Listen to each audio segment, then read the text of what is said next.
আসসালামু আলাইকুম। Hi friends, আমি আজ আপনাদের একটি ছোট বিষয় শেয়ার করার জন্য এসেছি।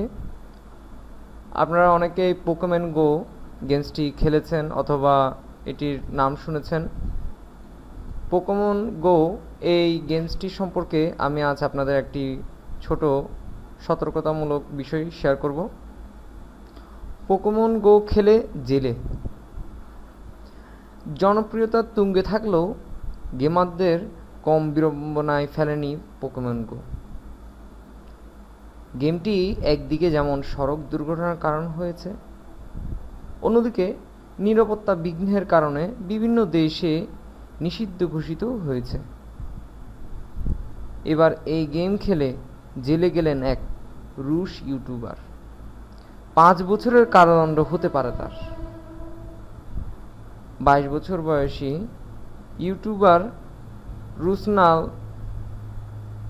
সেকোলোভস্কি গত 11 আগস্ট ইউটিউবে এক ভিডিও ছাড়েন, যেখানে তাকে ইয়েকাতারিনবার্গের একটি গির্জায় পোকেমন গো গেম খেলতে দেখা যায়।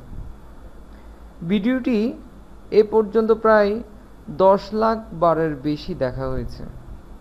বিষয়টি সংবাদ মাধ্যমে এলে তাকে আটক করা হয়।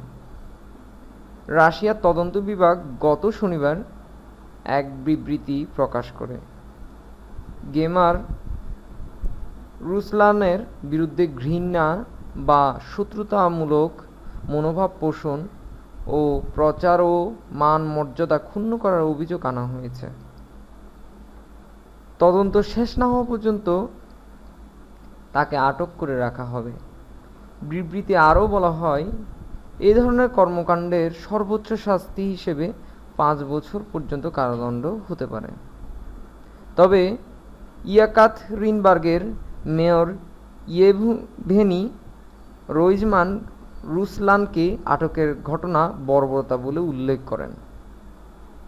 নিজের ফেসবুক পেজে তিনি লেখেন, আপনাকে মানবিক নির্বুদ্ধিতা বা খারাপ আচরণের জন্য আটক করা যেতে পারে না। এদিকে জাপানের এক ট্রাক চালক অসতর্কভাবে 2 নারীকে ধাক্কা দেন। জিজ্ঞাসাবাদে জানা যায়, গাড়ি চালানোর সময় তিনি পোকেমন গো খেলছিলেন। অপরদিকে নিউ ইয়র্কের এক গাড়ি চালক পোকেমন ধরার সময় গাড়িসহ একটি গাছের সঙ্গে ধাক্কা খান। গেমটি কম্বোডিয়া, ইরান ও ইসরায়েলে এরই মধ্যে নিষিদ্ধ করা হয়েছে।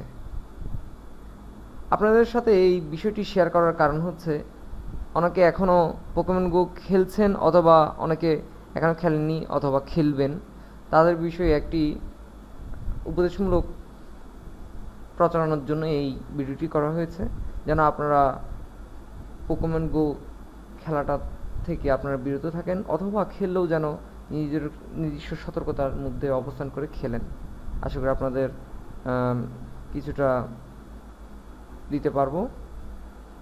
ধন্যবাদ সবাইকে।